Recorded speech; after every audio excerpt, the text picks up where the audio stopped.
And welcome back to the Shuffle Squad channel. I'm PJ, your host for the day on this video here, and we're going to be talking about Baltimore Regionals. If you're going, congrats, you made it through the first wave of the first regional of the new season with a new structure. Everything's new today on not only this podcast episode on Shuffle Squad, we're going to be having a lovely panel of guests join us here and talk about all things Baltimore Regionals and the format that was so short. If you blinked, you probably missed it. But we're right at the tail end of this format, getting ready for a couple other formats to see in the future regionals that we're going to be talking about here on the channel. But anyway, I've talked enough and blabbered. Let's get over to our guests on this pod. And first, but probably the one I love having you back on this Shuffle Squad, Shuffle Pod episode when we're doing Meta Forecast. Dan Hugar is joining us here. Say hello, Dan. Hello, PJ. How are y'all doing? Oh, I'm doing great. How have you been? I haven't talked to you in forever. I know, it's been a while. I'm good. Worlds did not go well, but I was in Hawaii, so I managed to cope really effectively. Hey, you still can't an complain. awesome experience. You know, hot weather, that's my bag. So I was super jealous. But, you know, I got to go to a wedding. Had a great time. Got to wave through a computer screen at all of my friends on the Shuffle Squad that did go to Worlds. But it was a great time, and happy to see you coming back into the new season here too. So very excited to have you here talking about lots of Pokemon. Dan's a tenured player here of the Chicago area. So shout out you, Dan, for joining us today. Next on our list, we have Kyle Koopa Rios joining us here. Kyle, say hi. Hi guys, it's me, Kyle or Koopa. I am your resident commentator here on the Shuffle Squad. You might recognize my face on such things such as Late Night and Late Night. Yeah, that's my that's my jam every Wednesday. But yeah, I'm gearing up for Baltimore as well. I'm entering my second full competitive season in Pokemon. I was not at Worlds, unfortunately. I've been riding no PTO since April, so a trip to Hawaii was unfortunately not in the cards for me. But I'm excited to get back into competing. I had to miss a lot of the end of last season because I got surgery, so I wasn't able to travel to a lot. But I'm feeling healthier and smarter, and will it affect my deck decisions? Probably not. I'm probably going to play something mid, but we'll see what happens. Well, you're half the man you used to be, Kyle, so congratulations on everything. We're happy to have you back for the start of the new season. And my jersey's too big. That's right. Well, you know, we'll tie it off in a knot for you. Let's go. We'll be good to go. But last and certainly not least, we have Dom Ritchie joining us here to round out the Shuffle Squad. And Dom, let the people know what you've been doing these past couple months leading up to Baltimore Regionals here.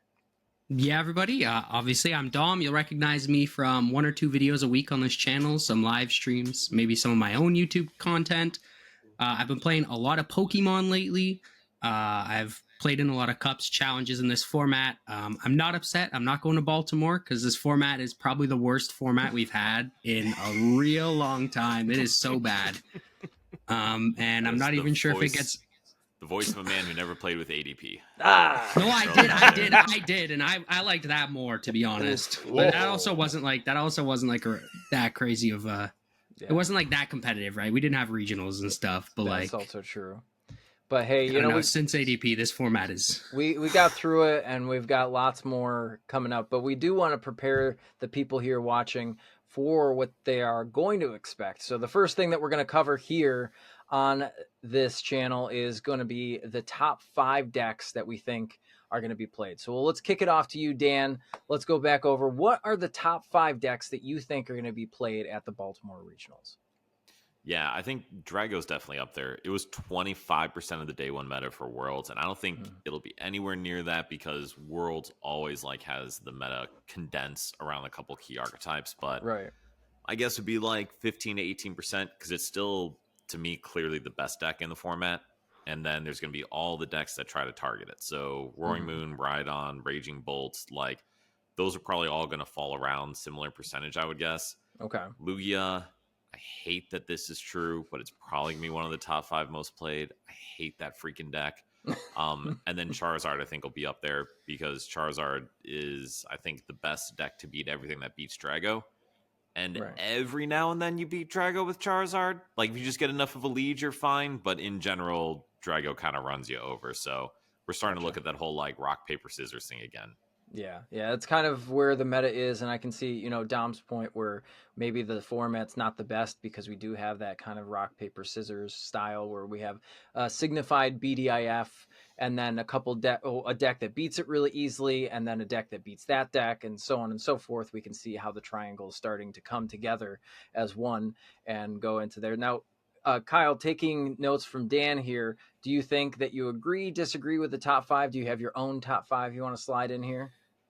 No, I think Dan covered a lot of what I feel as well. I think Regidrago is definitely the BDIF right now. I don't like Dan said, the numbers at Worlds are going to be a lot more inflated just because everyone's going to be gravitating to a certain archetype. When the field's a little bit more wide open, as it's going to be in Baltimore, those numbers are probably going to diminish a bit, but it's still going to be really popular. I think the rock, paper, scissors is very much real right now. You see decks like Drago that are really good. You're seeing the rise of the big basic decks. I think those are all going to be in varying flavors, like depending on what you like, whether it's Raging Bolt or Roaring Moon or Miraidon. Those decks are going to be played in spades just because of how fast they move. And then you have the rest of the field, things like Lugia. I'm a Lugia enjoyer against my own against my own mental health and well-being. I love flipping coins. What can I say? But unfortunately, it is it is hired help, I guess, because it just does so well, goes so well into everything else. And I think Charizard is just, again, if it's able to set up well enough against Regidrago, it definitely has the stones to get the job done. But, it's tough being an evolving deck in this meta right now. I just think if you're not hitting the ground running within the first couple turns, you really got to make sure you're drawing hot. Absolutely. And we're going to kick it over to Dom here to kind of bring this full circle. Now, Dom's been doing a lot of tier lists on here. So, Dom, out of the tier list, take that knowledge and put it into the top 5 for Baltimore and let me hear what you got. Yeah, so, I agree with everything both Kyle and Dan were saying, but the one deck that I'm I don't know how we left this out is Ancient Box. Yeah, right. I missed that one. That deck is so big right now. I think it actually might be the second biggest deck going into Baltimore. I just think Ancient Box is well positioned, and it kind of has a Charizard effect right now, where it beats all the big turbo decks. I think it probably has an easier matchup into Regidrago than Charizard does. It's definitely an easier deck to play than Charizard is. Or, the Charizard mirror can be very complex. The Ancient Box mirror is, I got ancient cards in my discard pile, and I attacked you before you did. And I don't know. I think decks like Raging Bolt are cool. I think they're probably a poor play for the event. And I've been trying to voice that on Twitter, and everybody gets mad because I'm the Raging Bolt guy. But guys, when I'm the Raging Bolt guy and I'm saying don't play that deck, don't play that deck. I think there's still going to be a lot of Raging Bolt. I think it's out of all the decks, I actually think Miraidon's the best turbo deck, and I'm sure we'll cover that at some point. Yeah, absolutely. And now, Dom, I have a question for you too. Yep. Out of those decks, we talked about what are the top 5 decks that you think are going to be played. What do you think the deck that's going to win the event will be, if you had to guess? See, I really want to lean towards Drago because Drago BDIF. But I also think that Charizard's got a good chance. If we look back earlier in the season, towards Orlando around that time, where it was you play Charizard, you beat Charizard. I want to say that we're entering that with Drago, so I think Drago could be really good. I think Charizard is just that deck still. It's the best card that's ever been printed. Powers itself up, does crazy amounts of damage, and it has the Pidgeot engine. So Charizard, I just think, is always a deck I'm going to choose to probably win an event, especially when it's well positioned like it is right now, because people want to bot out on the turbo decks, and I can't lie, I'd be botting out on the turbo decks too. Absolutely. And Kyle, would you agree or disagree with what Dom was saying? What deck do you think is going to win the event? Yeah, I basically agree with wholeheartedly with Dom. Charizard is definitely still him, in terms of a deck that can do everything. Being able to power yourself up is efficient. It takes a step out of your game plan. The Pidgeot engine is still very, very strong. It's hard to sleep on Regidrago, though. I mean, you look at the top 8 from Worlds, half of the top 8 was Regidrago. So it is hard to ignore numbers like that. I think, those players that are willing to make those couple of cuts to maybe give yourself the edge in the mirror, I think that's gonna you better be very comfortable playing the Regidrago mirror, because I still think that deck's gonna be incredibly popular. But I can see any combination of those two decks, I think, making up a good combination of the the end game of what Baltimore is going to look like, especially with Ancient Box gaining traction. Because I think those three decks I think are going to be competing for polling position all weekend. Yeah, absolutely. And now, Dan, do you have any spicy takes? Because I know you like to flip the table here sometimes when it comes to what deck is winning.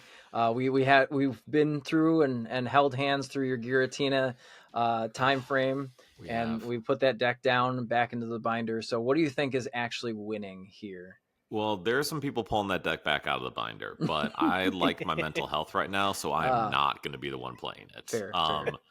I do think I am going to go a little sideways here, and actually I think Jesse Parker is going to win the event. I think Miraidon may actually be the deck that wins it, not because it's the best deck or not because it has the best matchup spread, but of the like turbo-y decks, it has enough, I think, flexibility and like opportunities into different matchups that if it hits 2 Charizard and Charizard misses Rare Candy turn 2, Miraidon wins the round.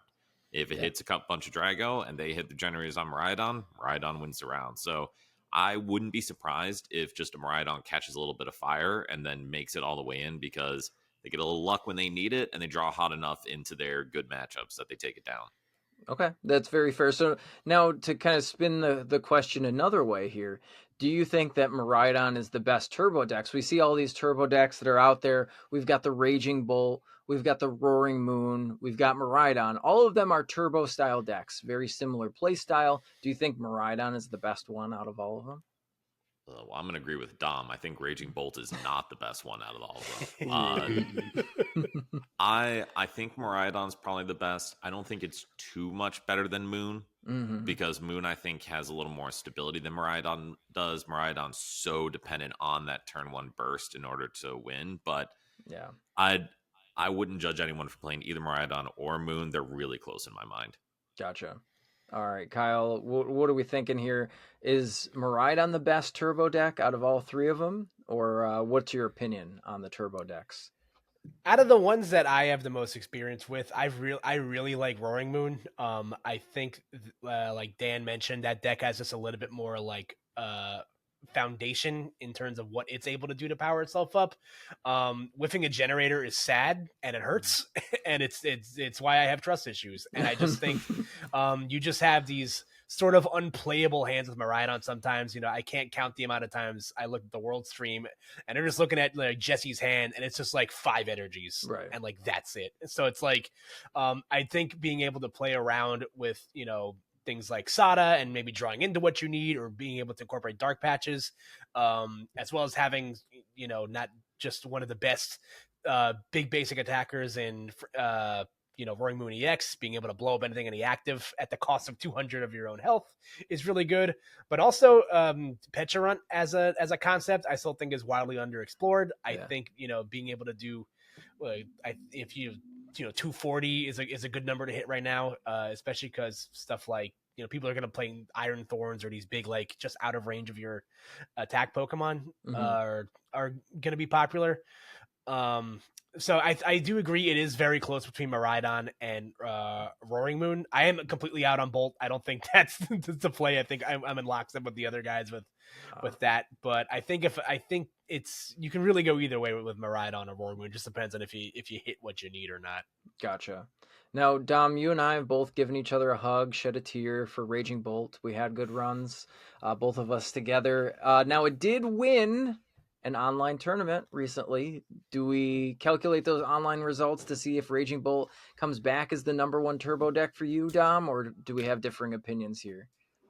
Yeah, so hold on. Give me 1 second here. Yeah. I'm going to pull up the online Raging Bolt results and tell you right now that Raging Bolt does not beat Gardevoir 63% of the time. Got it. Raging Bolt is not that deck right now. Next format, Raging Bolt is really cool because we get like Briar. Sure. And like it just helps a lot of your poor matchups like Charizard and stuff. But right now, like if you're playing Raging Bolt to Baltimore, you're essentially throwing away your entry cost, I think. And your hotel stay and your, Yeah. Raging Bolt's a throw. I think Miraidon is probably the best turbo deck just because we can still utilize Iron Hands. Right. And I think like Iron Hands is a very like under like valued card going into this event. And I think that like, especially with Miraidon, if we're playing like a future booster capsule and we can potentially help our ancient box matchup by taking 2 prizes with Iron Hands, I think that's a very cool, very good idea. But I don't know. Jesse will come up with whatever the most optimal Miraidon 60 is. So maybe there's a future booster in there, maybe there's not. But I think right. Moon is probably like the safest play, we'll say, like the least gambly. Okay. Because like Miraidon, you're gambling on generators, but Roaring Moon, it's like, haha, discard some energies in Professor Sada. Yeah. Like, absolutely. it's really not that hard. I also think like, I don't know. I think that the turbo decks are fine except Raging Bolt, but yeah, I think Miraidon is the best one. Gotcha. Yeah, and I would say that Moon, the advantage Moon has is it has single prize attackers, whereas you don't necessarily get that with Miraidon, but Miraidon's just a fast deck. We know that. So I can definitely see that for sure. Now, you talked about optimal 60. Let's kind of backtrack a little bit, Dom. We saw Regidrago, obviously highest played deck at Worlds. We saw varying lists. We can look at the online results and see varying lists. There's things coming out of Regidrago VSTAR, things going into Regidrago VSTAR. I've seen some stadiums be played that I kind of question a little bit, depending on meta. We see Ancient Box on the rise, so there's always a Noivern play. What do you think should be in a solid 60 for Regidrago going into Baltimore? I think not Noivern. Noivern seems like a cool concept, except it helps pretty much just your Ancient Box matchup. Because like Raging Bolt plays copious amounts of Pokemon Catcher. Roy Moon plays them. Miraidon just plays Boss's Orders. So I don't really think Noivern's a good card right now. I really don't think Goodra is that valuable either. And the way I kind of like to explain that to people is like Goodra's a crutch card where I'm kind of like, Goodra can help you if you like misplay, right? Goodra's like a win games that maybe you shouldn't always win because you take 80 less damage. But I think Dragapult is just far and away the better card, like a better attacker, right? If I'm doing 200 damage, I'm trying to spread 6 damage counters. Because like the decks that are hitting 280, like Roaring Moon, it's just killing you anyways. Gotcha. Raging Bolt can swing 360. Like it's not easy, but it's definitely very possible. I just don't see Goodra as that great of a card. I actually really like Zach's 60 from Worlds. That's also biased though because him and I worked on that for months. Right. Maybe 2 fires a little cope, but I kind of liked it. Like the 60 ran very, very well. Obviously, he lost his winning into Worlds, but that'd be the direction I'm taking it. I think Temple of Sinnoh is a really good inclusion right now. Just like Lugia is a poor matchup, and if you can play Temple of Sinnoh and potentially flip that poor matchup, that seems like a good card to include. Gotcha. Very cool. All right, Kyle, you've done some research here. I'm sure that you've been looking at some lists. So what do you think the optimal 60 for a Regidrago list would be in this meta?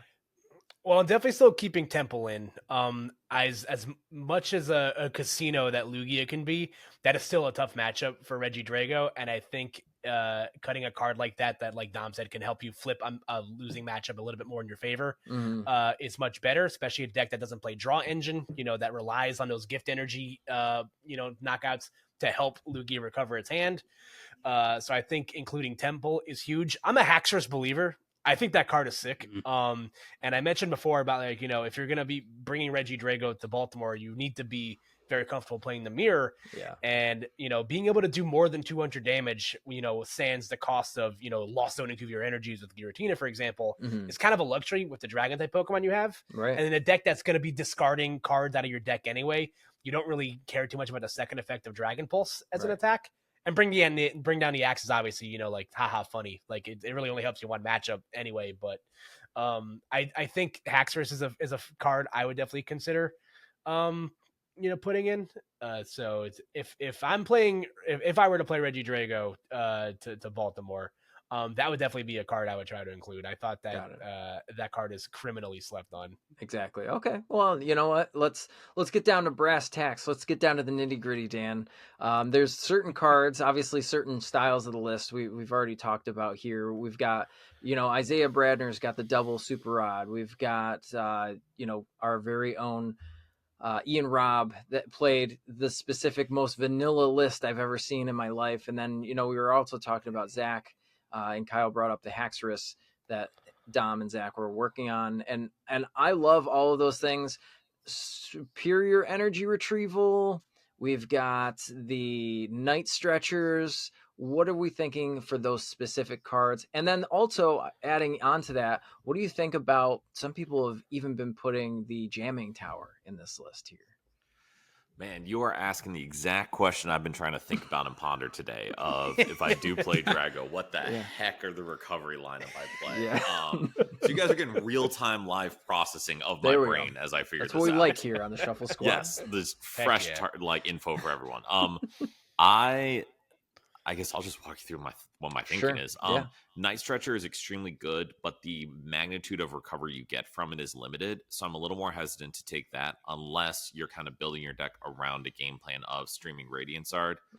Superior obviously doesn't get you Pokemon back, doesn't fill your deck. Like Kyle said, you're kind of burning it to the ground, so it's good to be able to refill it. But which is, as much as you're randomly burning your deck to the ground, there's only so much targeted discard. You have your vessels, you have Ultra Balls, and that's kind of it.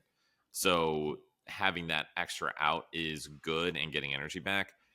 I'm kind of been liking Bradner playing 2 Super Rod. I think the Super Rod's really good, and the more I think through my games at Worlds, there are often times I either had to V-Star for my Rod that I discarded early or completely changed my game plan because I knew I couldn't fill my deck anymore.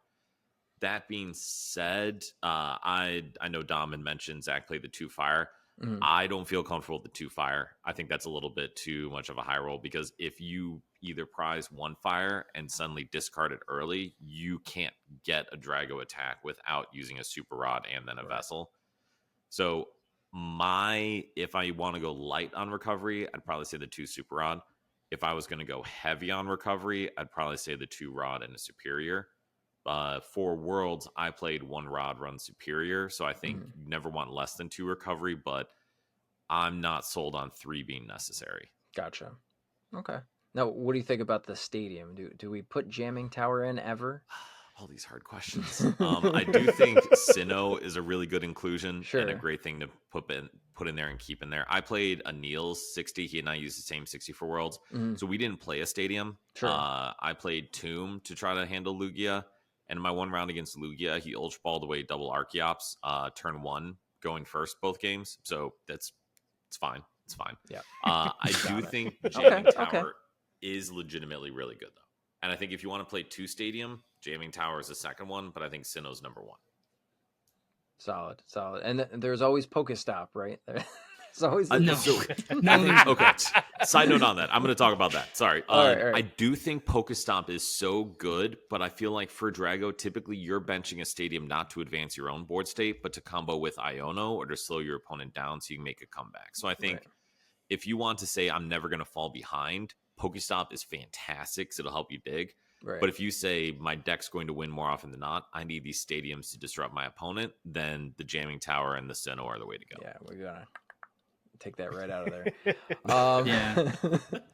All right. So we're talking about locking cards and things that prevent your opponent from playing the game a little bit, like these stadium cards. Now let's talk about decks that prevent your opponent from playing the game. And we did see one, complete the finish at the World Championships. We did see Iron Thorns, and that's been dropping off quite a bit. And one of my favorite decks of all time, Snorlax Stall, is also dropping off the face of the earth. So, Dan, I know that you're in love with Snorlax. It's my favorite. So, Dan, talk to me about why you think that both of these archetypes might be dropping off. Do you think that they'll see a comeback at Baltimore, though? I think Thorns is actually going to be overplayed because it did win the World Championships. The kind of like Dom was saying, the online meta is something valuable to pull data from, but it's not always the people who are showing up to a regional. So I think there will be plenty of people that bring the world winning deck. Because to be honest, it's still a good deck. It's fine. I don't want to play it, but it's fine.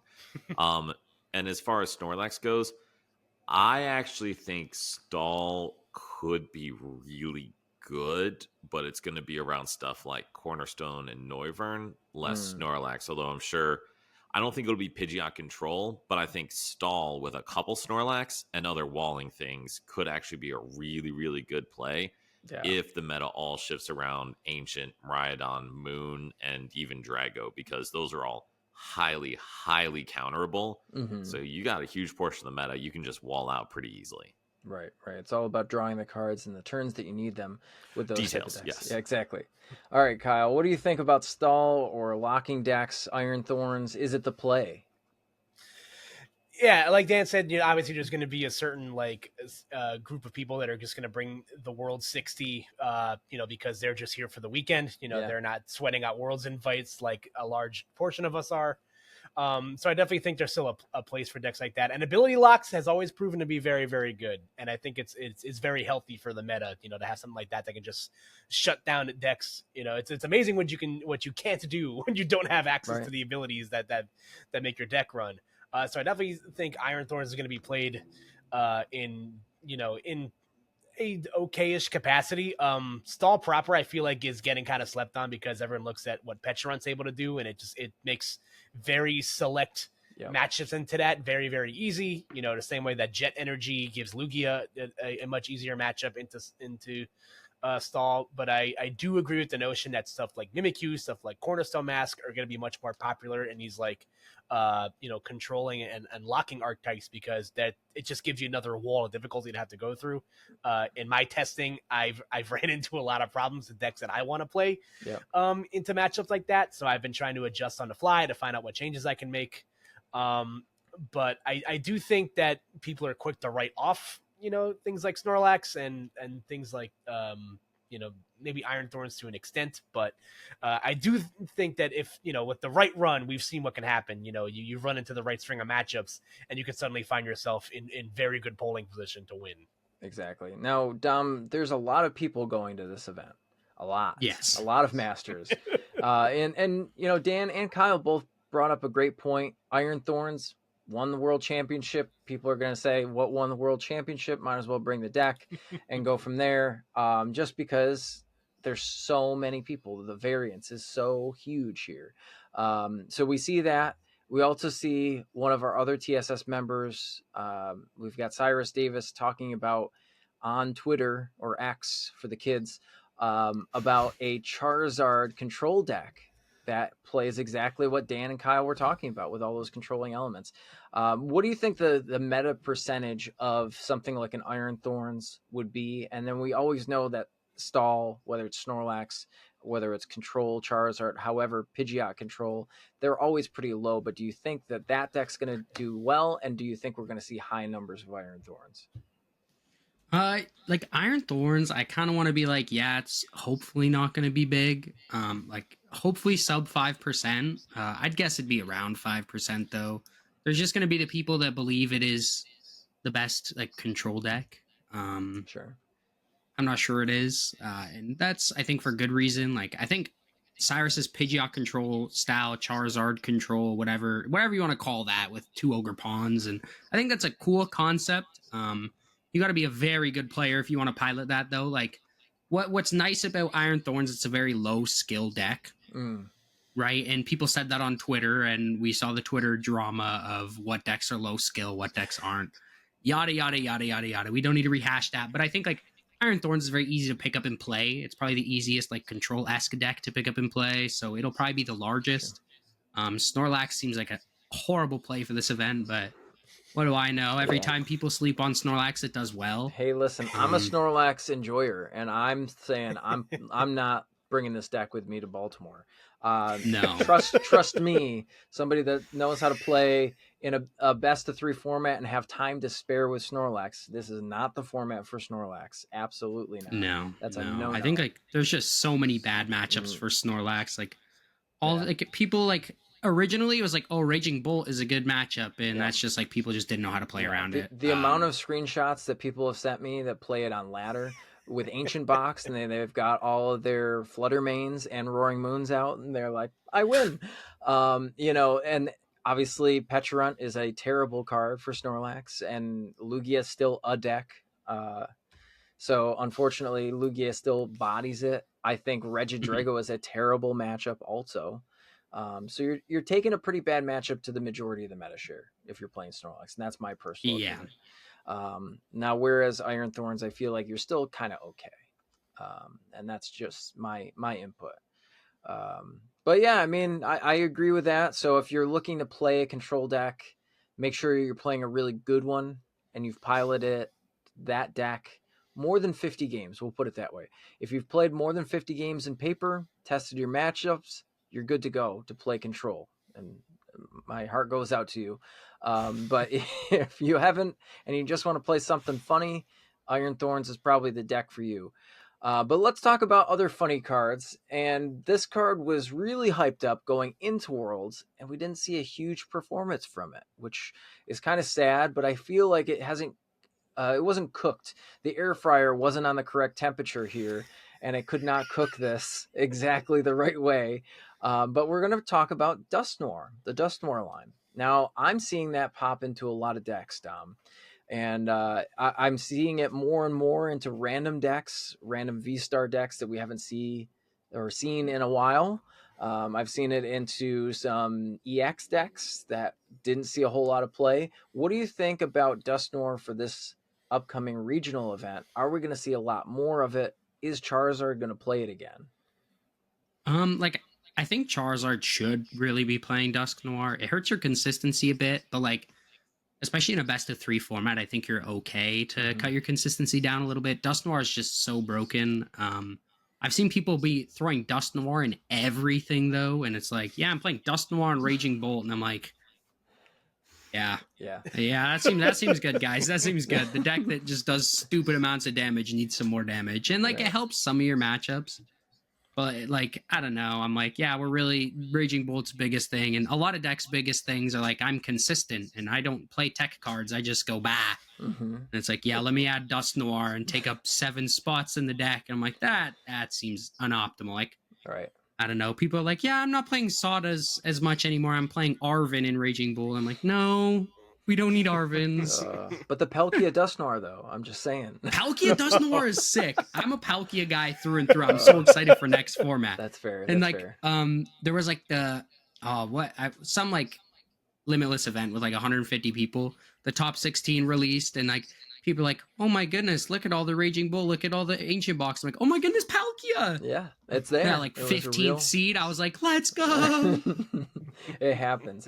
All right. Well, Kyle, just like Frank's Hot Sauce, and sponsor us, Frank's, if you're listening, but you're going to throw Dusknoir on everything here. What do you think about Dusknoir in Baltimore? Do we think that we're going to see it in higher numbers than we did at Worlds? And is it going to perform well? You took the joke right out of my mouth. I was literally going to make a Frank's Red Hot joke. That's insane. I'm telling you.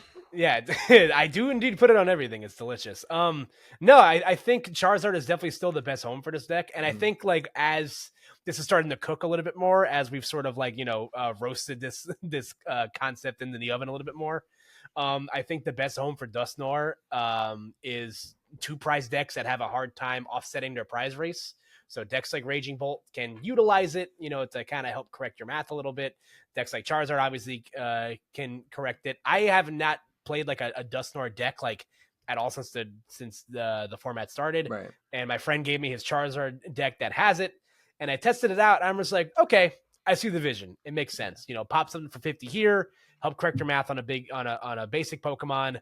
It's the lines are there. So I definitely think this has its best home in those big body decks that want to blow you up with 2 prizers.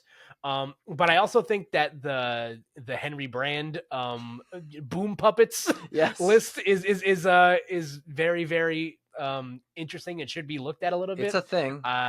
I tried it out, and at first I was like, okay, this may be a little bit too highbrow for me.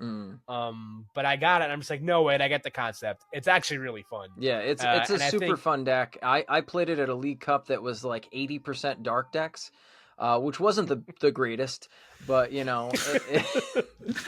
sounds like a fun day. It was a super fun day. Hey, I beat one of them, so shout out me. There you go. But yeah, I mean the deck concept is super good. So hopping over to you, Dan, are we scared of the scary Pokemon? Have you tested against it? Are you inquiring about what decks you can squeeze a Dusknoir in? It is spooky season. So I'm actually super curious for Stella Crown to see where this comes in, because there's so much more item search, trainer search, everything like that, and giant benches. So there's probably more flexibility. Right now, it's kind of in that mixed point, because I think Kyle's absolutely right. it works best where it can be used to offset the prize trade, which is in 2 prize big body decks.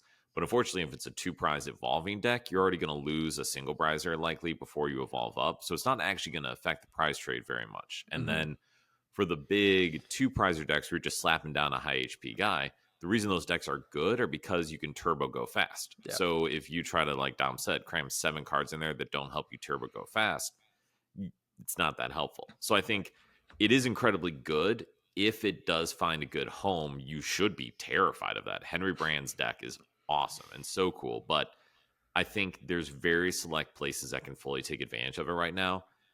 There may be one that sneaks out that we haven't thought about. I would be a little surprised, since if it did come from a really good, well-known player, they probably would have used it at Worlds. So I don't know if I expect to see anything big come up from Baltimore, but super curious once the format changes how Dusknoir gets mixed into stuff. Cool. Very cool. All right. Well, now we're getting down to the real questions here on the Shuffle Squad. Dan, we're going to ask you what some of your food recommendations are for people traveling to Baltimore this weekend. I've only been to Baltimore once, and it was to visit my ex's family. So there's great memories associated Solid. with it. Solid yeah, time. Shout out PJ for asking that question. Crazy PJ. Before you start with me, bud. I will say, actually, I'm really excited to get some crab. Like, the crab and seafood around there, I'm super excited for that. So, and like I said before we signed on, I'm going to probably go to the Ravens game on Sunday. So I'm going to get some good old stadium food and enjoy the heck out of it. All right, Dan. We won't poke you too much more for that, but Kyle, Dan's I crying know it was right a now. loaded question, Dan, and I apologize. I couldn't pass up to tell you about that, PJ. I'm sorry. All right, Kyle. What are we recommending to people to eat while we're in Baltimore? Well, I frequent the Baltimore area a lot for other gaming stuff, so I'm very familiar with it, with its wares. I'm a fan of a good chicky and Pete's. I love me some Old Bay. Like I don't care. I love it. It's in my cabinet right now. I can't leave home without it. There's 2 spots I would recommend people. I'm a big food guy. So there's 2 spots I would recommend. There's Nick's Seafood House, which I've had once before. It's some of my best favorite seafood in the Baltimore area, and get it while the weather's still nice, because it's nice to sit outside, while we still have, daylight past 6 o'clock. You don't know what you got until it's gone. If you're in the mood for chicken wings, the best chicken wings in Baltimore are at a place called Kissling's. They're phenomenal. So I will make sure to get a plate or 2 or 3. I don't know what I'm doing on Sunday. Could be a rough weekend. We don't know how much chicken I'm gonna have to eat. We might stay until Monday, but we're getting chicken wings regardless. No. All right. Well, those are great recommendations. Dom, I don't know if you have been too many times to Baltimore eating around the area, but if you don't have any good recommendations for food there, what recommendations do you have for bringing snacks with you to the regional? Okay, so way to ask the celiac guy what snacks to bring. That's crazy, because I can't bring anything. I like rice crackers, guys. Ooh, solid choice. We got some applesauce. Yeah, they're so dry though. Make sure no, not applesauce. What's wrong with you? You bring some rice crackers. You need to have a lot of water. I prefer a bottle of water per rice cracker. Ooh. I don't really know. Granola bars are good to bring as snacks. I don't know if the venue has food in it. I've never actually played Pokemon in Baltimore. I've been to Baltimore several times. Mm-hmm. Make sure you bring just small food that you can rip open, eat quickly. Sandwiches are always a good thing to bring, guys. Yeah. That's what we brought. I used to bring those to all my events I used to go to, but I can't eat them anymore. So it's kind of tragic. Yeah. Just sandwiches. Make sure you bring water. The worst thing is when you're at a regional and your mouth's dry and it's hot because there's 5,000 sweaty men in a room, and women, and theys and thems in a room that is probably not air conditioned the greatest, because we're not in the super southern states. Exactly. Yeah, it's still kind of warm out. So all those and we have to think, there are over 2,000 players at this event too. For the Masters TCG, not the other games, not the other divisions either. There's going to be a lot of people, a lot of Poke parents in there too. Please wear deodorant. Yes, also deodorant. Great recommendation. It's not a food recommendation. It's just a normal health concern. It's an everybody else recommendation. Yes. I will say, real quick, statistics show Yes. that and I'm an expert in this field, Yeah. that when I have a bad start to regional, the convention center hot dog will completely change your Okay. day around. I That's think fair. That's I am real. and combined across like 3 regionals, I think I like lose my first like 2 or 3 rounds. Yeah. But after I eat the hot dog, I'm like 9-1 in Swiss rounds after that. So I'm just saying. Yeah, the I'm pretzel just saying, also guys. key. I do love me a nice little soft pretzel Yeah. in between rounds, keeps me going. I also would recommend going with Dom's water recommendation, refillable water bottles, because they usually have the refill station at the convention centers. An easy way that way you're not spending $9 on a bottle of water every 5 seconds. You don't want to do that. Oh boy. Just bring your own refillable water bottle, and there you go. You've got your day set. You're welcome in advance. So now we're going to talk about my favorite thing to talk about when we're doing these meta forecasts: the rogue decks, the spicy decks that we don't talk about when we're talking about the top 5. Those things that might sneak up and bite you in a tournament, because we are potentially playing 9 rounds of Swiss, maybe 8 now. We don't know. We won't know until we get there and everybody's sitting down. But Dom, let's start back off with you here. What do you think is going to be one of the best, or maybe if you got a couple cooking up in your mind, to hit this event running and just take a solid run that people don't expect? Yeah. So I've been testing around with like Blood Moon Valiant. I think that deck is super cool. Could potentially make a pretty deep run. Lost Zone Giratina is pretty popular right now. I'm not sure if that deck is real. We've been doing a little bit of testing, and like you're still bodied by Ancient Box, and Regidrago still isn't great. So that's probably not 2 decks you want to lose to. Right. Like, I don't know. I could see some Lost Zone shenanigans. I think Lost Zone Gudra could be kind of neat for this event, to be honest. Okay. I've been thinking about that. I'm like, yeah, you might just have a fun time. I don't know. It just seems like a deck that people play Lost Zone Gudra randomly. I've seen it sneaking up in some random tournaments. Especially like juniors and seniors. Those kids like Lost Zone Gudra will like it. What event did it win last year? I think it won like EUIC last year. Yeah.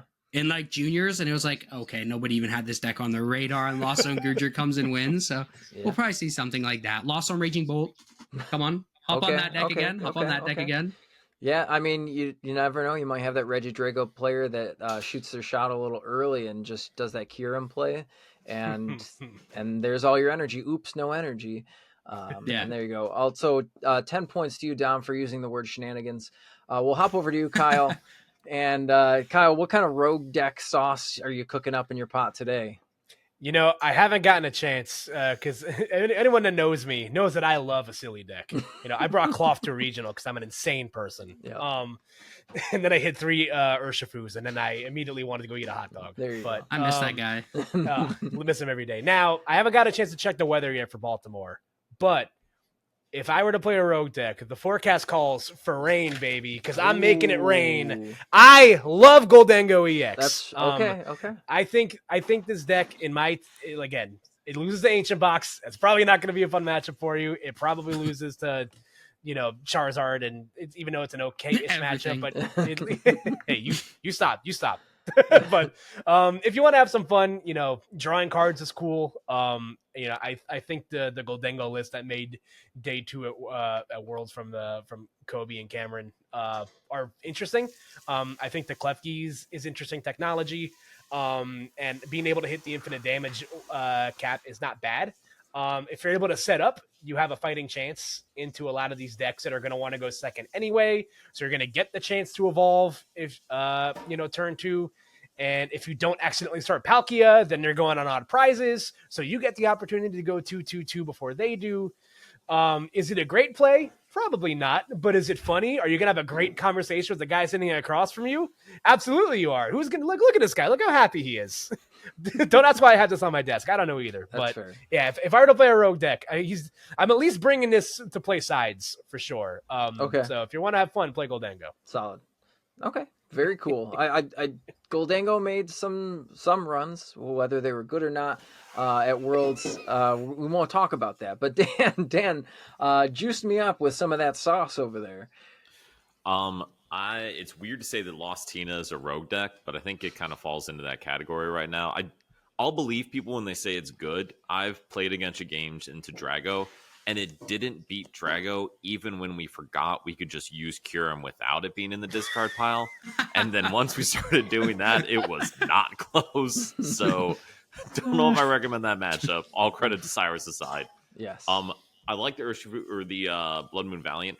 The one I was actually, and this is something I would love to find a good rogue deck, and crap, I just lost it. Shoot.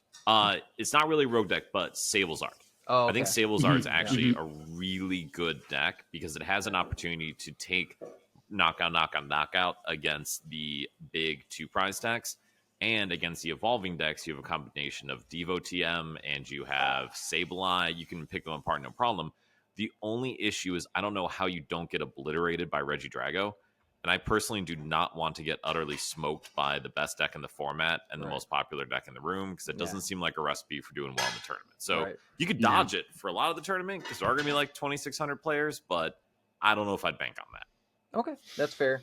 All right, so one of them I have in my mind is a deck that we haven't talked about, but it still is semi-meta deck, and the other one you guys can flame me for after. But the first one we haven't talked about is Gardevoir. Now, Gardevoir is still a deck. It still has lines. You can put Mimikyu in it, maybe clean up some of your matchups.